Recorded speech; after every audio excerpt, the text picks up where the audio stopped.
Signalis – жемчужина, вышедшая в конце 2022 года из-под пера никому неизвестной RosEngine, состав которой насчитывает всего 2 человека. Я впервые потрогал Signalis на релизе и, как мне тогда казалось, прошел ее. Игра мне показалась незаконченной и сырой, но при этом умудрилась сильно зацепить меня. И недавно, наткнувшись на один из обзоров по игре, решил посмотреть его интереса ради и осознал огромную ошибку. Какую, пока не скажу, но к этому мы обязательно придем. Что ж, давайте расскажу, как игра с мизерным бюджетом и сделанная 2 людьми смогла так понравиться людям, принести своим создателям немало денег, завоевать кучу наград, а для меня стать открытием года. В своих видео я не сильно много хочу говорить про сюжет в играх. Мне больше хочется, чтобы вы сами прошли игру и формировали свое личное мнение, исходя из своих эмоций и ощущений, полученных в процессе. Поэтому про сюжет будет сказано немного. По сюжету хочу сказать вот что. Он сложный и хороший. Сложность заключается в том, что очень много придется достраивать самому, связывая концы, оставленные то тут, то там. А чтобы понять историю, придется прочитать, если не все, то большую часть записок в игре. Плюсом, катсцен в игре немного, а там, где они есть, происходит мало понятного. С диалогами тоже не густо, поэтому главный источник сюжета — это записки, где придется нормально поиграть извилинами. Да и мотивы сюжета про реплики людей, самоидентичность и душу всегда подавались и воспринимались непросто. Считаю сюжет тут одной из самых сильных частей игры. Но каким бы хорошим ни был сюжет игры, на него моментально забивают, если в игру неинтересно играть. Забегая вперед, тут все нормально.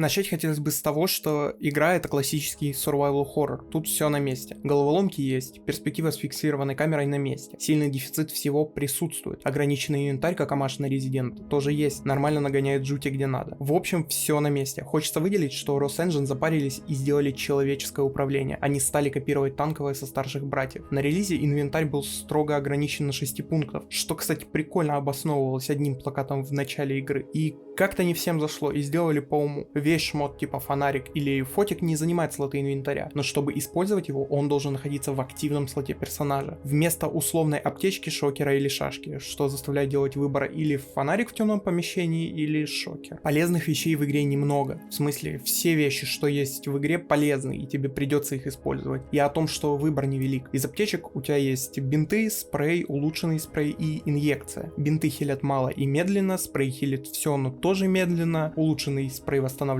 половину, но мгновенно, и инъекция восстанавливает все хп и сразу. Из оружия у нас есть пистолет, револьвер, дробовик, винтовка, пистолет-пулемет и ракетниц. С оружием так распинаться не буду, скажу только, что стрелять придется со всего и не получится пол игры тарить патроны на дробовик, а потом ходить всех класть на лопатки. Ты в целом одним оружием долго пользоваться не сможешь, а пол игры вообще будешь избегать стычек, ведь ресурса на них попросту не будет, а ближний бой в игре отсутствует, за исключением возможности один раз пнуть лежачую. Из так названных мной активных предметов, которые ставятся в дополнительный слот и применяются на отдельную кнопку, есть фонарик, одноразовый шокер, который ваншотит врага, шашка, потом расскажу зачем, ранее упомянутая инъекция и камера, встроенная в глазной имплант. С камерой тема вообще прикольная, разработчики специально дали нам инструмент, чтобы скринить коды к дверям или подсказки к головоломкам. Никогда с таким не сталкивался, хоть я и не сильно наигран в жанр, так сказать, но выглядит как инновация и ощущается так же. Еще в игре есть радио в голове у нашей реплики, и использует игра его активно, так как почти все в игре вписано по лору, как записки, потому что без них реплики сойдут с ума, так и ограниченный инвентарь, так и все меню в игре вписаны также. И мы можем в реальном времени включать и выключать радио и менять частоты. На определенных частотах игра тебе даст коды от дверей или сейфа, а на каких-то частотах откроется важная для сюжета шкатулка. Короче, использует механику по полной. О врагах.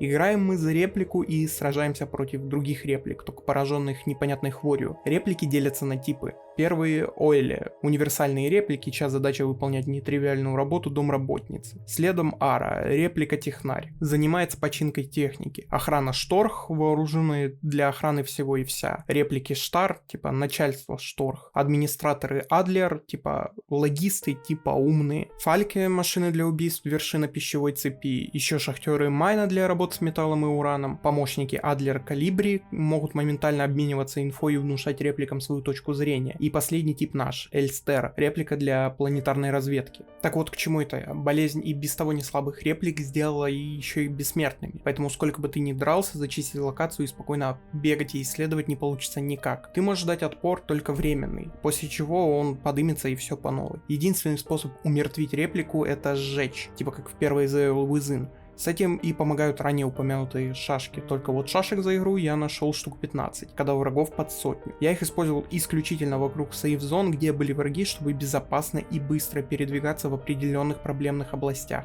Ведут себя враги достаточно просто и примитивно, но все равно видно, что старались сделать их не совсем тупорылыми болванами, а наделить мизерной долей интеллекта. Например, как только ты входишь в помещение, им на тебя насрать. Стригерить их можно только включив фонарик, начав бегать или ворваться в их зону комфорта. Реплики типа штар используют щит, через который их нужно ловить на ударе. Короче, с врагами не все так плохо, напрячь могут еще как. Головоломки. 50% головоломок решаются сами в процессе исследования, ведь сводятся к банальному найди вентиль, вентиль за решеткой, найди ключ. И пока ты ходишь по локациям, ориентируясь по карте, где ты был, а где ты не был, находишь все, что нужно. Следующие 10% повторяют предыдущие 50%, но с одним изменением. Когда все найдешь, нужно решить простую задачу с правильной последовательностью, или как в насосной станции, где нужно с 3 сосудов разной емкости добиться равного уровня в 2 и нуля в 3. Это при том, что практически пошаговая инструкция лежит в этой же комнате. Последние 40% реально интересны, вот там придется подумать или просто сделано прикольно. Как задача с радиосигналами, их в игре штуки 3 будет и все кайф. Задача с кольцами, где нужно подобрать кольца, исходя из стежка на листе, или с картами Таро и фреской. Короче, если будете играть с надеждой напрячь мозг, то не разочаруйтесь. Особенно интересно было не на маленьком подземном уровне, где у тебя нет карты, там все по памяти придется делать. Прикольное ощущение.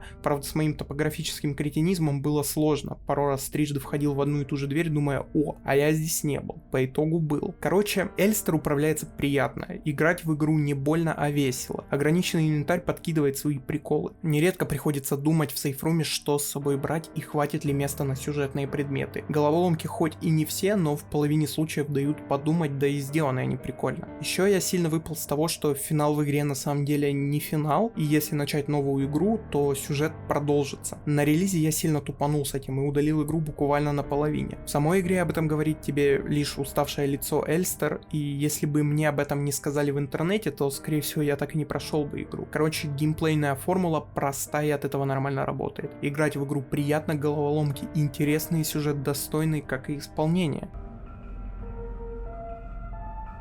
Теперь хочу обратить внимание на слона в комнате. Визуал. Игра сделана в пиксель-арт стиле и приправлена аниме. Я хоть и не сильный фанат аниме, отношусь к японской анимации так же, как к фильмам, мультам и иным продуктам человеческого творчества, но моментами игра выдает эстетическую ёбку, сильно ссылаясь на классику типа Евангелион или цикл историй. Поэтому местами в катсценах происходит мало понятного, а людям с эпилепсией вовсе не стоит в это играть. Анимация в катсценах выглядит кастрированно, а персонажи на экране иногда превращаются в 3 пикселя. И при всем вышеперечисленном это все умудряется быть интересным и красивым, ведь нарисовано все красиво и очень хорошо передает тон происходящего в сюжете, а кто сильно любит подобную малобюджетную абстракцию, скорее всего испытает эстетический оргазм. Над музыкой в игре сильно постарались, написали аж 56 композиций, The Promise заслуживает отдельного упоминания. Моментами от музыки реально мурашки по коже, от того, как сильно она работает в сумме с происходящим на экране. Мне кажется, что почти каждая композиция с первых нот будет напоминать мне еще очень долго о игре. Пару даже отправились в плейлист. Советую. К саунд-дизайну претензий нет, звучит все неплохо. По крайней мере, нет чего-то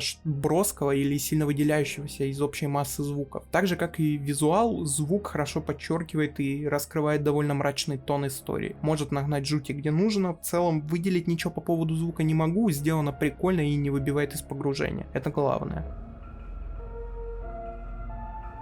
Что ж, и закончить говорить про игру хотелось бы итогом всего вышесказанного. Игра отличный пример старого survival хоррора с точечными улучшениями и небольшими нововведениями. Играется удобно, ты не особо задумываешься над управлением и выполняешь все действия интуитивно. Стрельба в игре приятная, стрелять в игре хочется, но достаточно хорошо сбалансированный дефицит всего сдерживает игру от превращения в экшен. Кстати, хочу отметить отдельно баланс дефицита. Игра сделана так, что дает тебе определенные инструменты для упрощения жизни, так скажем, и заставляет использовать все, что вообще у тебя есть. Причем заставляет так, что ты не замечаешь этого. Ты просто к концу игры понимаешь, что ты использовал за игру все, что только мог использовать за сюжет. Сюжет мрачный и тяжелый. В конце игры сам не понимаю почему, но на душе тяжело. Игра тебя пробивает на сильные эмоции своей истории. Это дорогого стоит. Визуал выполнен интересно. Аниме пиксель-арт с долей абстракции умудряется не смешиваться в кашу на экране и смотреться уникально и узнаваемо. Игра определенно определенно займет место в моем сердце как отличная игра, о которой хочется рассказать людям. Я ни капли не жалею о потраченных $5 на игру. Даже с учетом небольшой продолжительностью 8-10 часов, она дарит много эмоций и заставляет задуматься. Вот обзор и подошел к концу. Хочу отдельно поблагодарить людей, которые писали комментарии с советами к прошлому видео. Хоть их и немного, в чем скорее моя вина, ведь на превью к видео о Silent Hill тыкнуло всего 3% зрителей. В этот раз постараюсь учесть прошлые ошибки. Это было мое краткое мнение о игре. Спасибо тебе за просмотр. Пиши свою критику в комментариях, подпишись на канал YouTube, можешь зайти на Twitch, который пока в зачаточном состоянии, и до следующих видео.